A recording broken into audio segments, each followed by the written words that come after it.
नमस्ते साथियों, आइए इस विशेष वारियर्स में स्वागत करते हैं। एक न्यूज़ निकल के सामने आ रही है। बिहार शिक्षक भर्ती 3.0 यानी टीआरई 3.0 के लिए बिहार लोक सेवा आयोग की तत्वाधान ये एग्ज़ाम हुए रहे थे। 19 से 22 जुलाई तक एग्ज़ाम संपन्न हुए हैं और आयोग आंसर की कब तक जारी करेगा। ओएमआर चेक 25 जुलाई से होने वाली है और इसके रिजल्ट आने की संभावनाएं कब तक है और क्या क्या इसमें चीज़ें संशोधित की गई हैं। पेपर कटिंग एक आया है जिसके हिसाब से हम लोग थोड़ा सा बात करेंगे। ठीक है, चलिए हम लोग देखते हैं देखते हैं कि क्या क्या न्यूज़ है। पहले न्यूज़ को हम लोग फॉलो करते हैं, न्यूज़ में क्या क्या बातें कही गई है। पहले न्यूज़ क्या है साथियों, पढ़ के सुनाते रहो, पर इसके बाद से इसको डिटेल में आपको एक्सप्लेन कर दूंगा। न्यूज़ कह रहा है कि 25 से शुरू होगी टीआरई 3 ओएमआर सीट की स्कैनिंग, यानी कि स्कैनिंग जो होने वाली है 25 तारीख यानी 25 जुलाई से आपकी स्कैनिंग स्टार्ट होने वाली है। तो स्कैनिंग का मतलब ये नहीं होगा पेपर जांच नहीं हो गया। स्कैनिंग का मतलब कि आपके ओएमआर को स्कैन करके रख लिया जाएगा। पूरा न्यूज़ पढ़ते हैं तो कह रहा है कि 25 जुलाई टीआरई 3 की ओएमआर सीट की स्कैनिंग शुरू होगी। बीपीएससी के परीक्षा नियंत्रक सत्य प्रकाश शर्मा जो हैं ने बताया कि 3 से 4 दिन में ओएमआर सीट जो है स्कैनिंग कर ली जाएगी। इसके मतलब हो गया कि आपके जुलाई लास्ट तक यूँ कह सकते हैं कि आपको 28-29 जुलाई तक आपकी स्कैनिंग कंप्लीट हो जाएगी। इसको रख लिया जाएगा स्कैनिंग के बाद से आपकी कॉपी को। उसके बाद से प्रोविजनल आंसर की जारी की जाएगी। प्रोविजनल आंसर की आता है जिसमें आप कह सकते हैं कि कुछ फिर से सुधार करने का आपको ऑप्शन दिया जाता है। अलग अलग विषयों की प्रोविजनल आंसर की जारी करने में 4 से 5 दिन का समय लगेगा, यानी 3 से 4 दिन आपका कॉपी चेक होगा और उसके बाद से लगभग एक अगस्त तक, 1 या 2 अगस्त तक मान के चले, उसके 3-4 दिन बाद यानी कि 25 से 28 जुलाई तक मानिए कि आपका क्या होगा, स्कैनिंग होगा। और 25 से 28 जुलाई के बाद से 3 दिन और यानी कि लगभग 31 जुलाई या फिर 1 अगस्त तक आपकी क्या हो जाएगी, आंसर की प्रोविजनल आ जाएगी। ठीक है, उसके बाद से देखिए क्या कह रहा है। उसके बाद से कह रहा है कि 4 से 5 दिन में प्रोविजनल आंसर की के बाद से क्या किया जाएगा, 4 से 5 दिन में आपको इसकी क्या कर दी जाएगी, समय लगेगी आंसर की जारी करने में। उस पर आपत्ति दर्ज करने के लिए अभ्यर्थियों को समय दिया जाता है। ठीक ठाक समय मिलता है आपको, लगभग 1 सप्ताह का समय दिया जाएगा कि कुछ आपत्ति है तो उसको दर्ज करिएगा।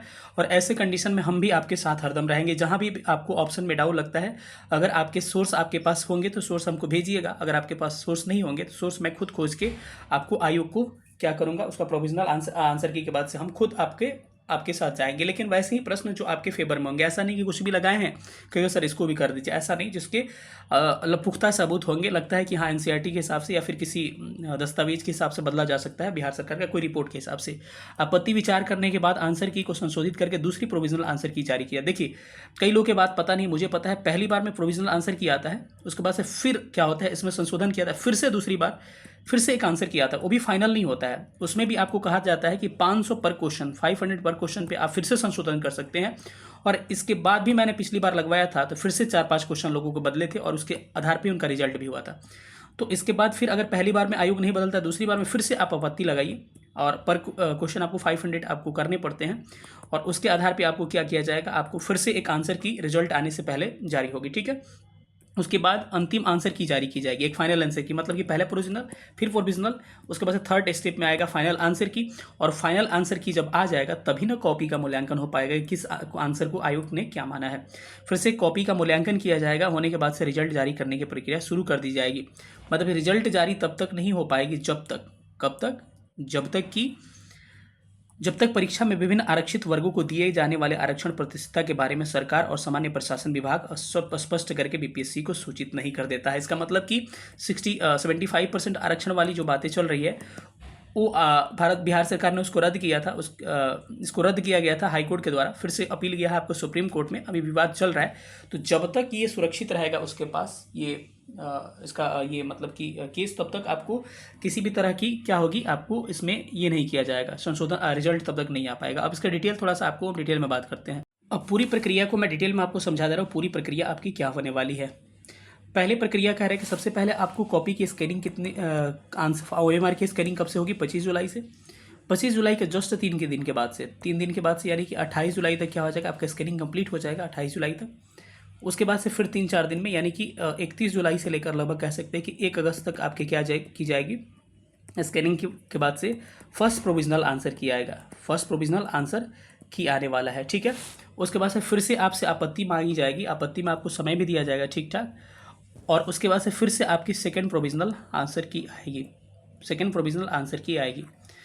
तो पहला प्रोविजनल आंसर की जो होता है उसमें आपके एक भी पैसे नहीं लगते, फ्री में उसको आंसर चेंज करवा सकते हैं। लेकिन अगर आयोग फिर से एक आंसर की प्रोविजनल जारी कर देगा तब कहेगा अगर इसमें संशोधन करना चाहते हैं नहीं कि फाइनल आंसर की आने से पहले एक बार फाइनल आंसर की आता है तो पर क्वेश्चन आपको एक क्वेश्चन का 500 पिछली बार के हिसाब से मैं बात कर रहा हूँ देना पड़ता है। उसके बाद से फिर से आपत्ति दर्ज कीजिए तो कुछ प्रश्न फिर से बदलते हैं और फिर फाइनल आंसर की आपको आता है, फाइनल आंसर की आपको आ जाता है। और जब फाइनल आंसर की आ जाएगा उसके बाद से क्या होगा, कॉपी का मूल्यांकन उसके बाद ही आपको स्टार्ट होने वाली है। उसके बाद से क्या होगा, कॉपी का मूल्यांकन आपको शुरू कर दिया जाएगा।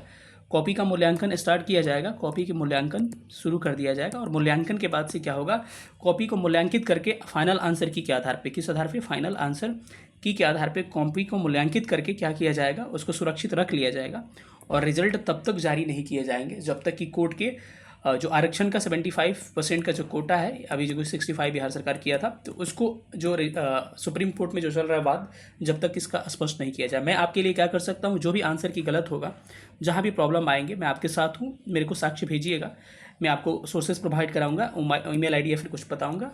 अगर आपके पास सोर्सेज होंगे तो आप भेजिएगा, बाकी अगर मेरे पास भी कुछ पुख्ता साबुत होगा तो आयोग को मैं भी लगाऊंगा। इससे क्या होगा, आपको बहुत सारी एक एक क्वेश्चन से बहुत लोगों का रिजल्ट रुक जाता है। और पिछली बार मैं बहुत लोगों को एक एक क्वेश्चन यह मैं सबूत दे के आपको आयोग से मैं चेंज करवाया था और लास्टली एकदम बॉर्डर पे जिस कई लोगों का रिजल्ट हुआ था, तो वो कह सकते हैं कि उसमें गलती आयोग की होती अगर रिजल्ट नहीं होता। तो जब भी आपके 1-2 मार्क्स भी अगर आपको लग रहा था, लगे कि 1-2 मार्क्स भी आपके गड़बड़ जा रहे हैं आंसर की वजह से, तो हमसे बताइएगा, मैं आपको हरदम आपके साथ हूँ, ठीक है।